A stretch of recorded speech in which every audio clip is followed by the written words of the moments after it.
అండి ఈరోజైతే మళ్ళీ స్వామివారి గుడికి అయితే వెళ్ళాను. అదేనండి ద్రాక్షారం భీమేశ్వర స్వామి గుడికి అయితే వెళ్ళాను. మా మేనత్తలు అయితే వచ్చారు, సరదాగా రమ్మంటే వాళ్ళని కలవడానికని వెళ్ళానమాట.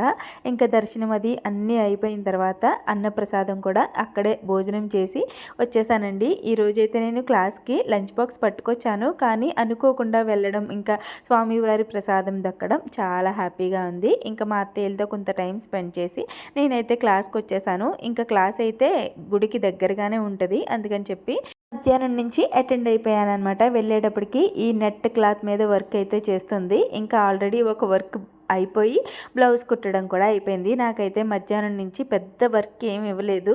ఏలియన్ కుర్తీకి నోట్స్ అయితే చెప్పి డ్రాయింగ్ అయితే వేసి ఇచ్చేసిందండి. ఇంకా రేపైతే క్లాత్ మీద కుట్టాలి. కొన్ని క్లాత్లు తెచ్చుకోవాల్సి ఉంటే బయటకు వెళ్ళి తెచ్చేసుకున్నాము.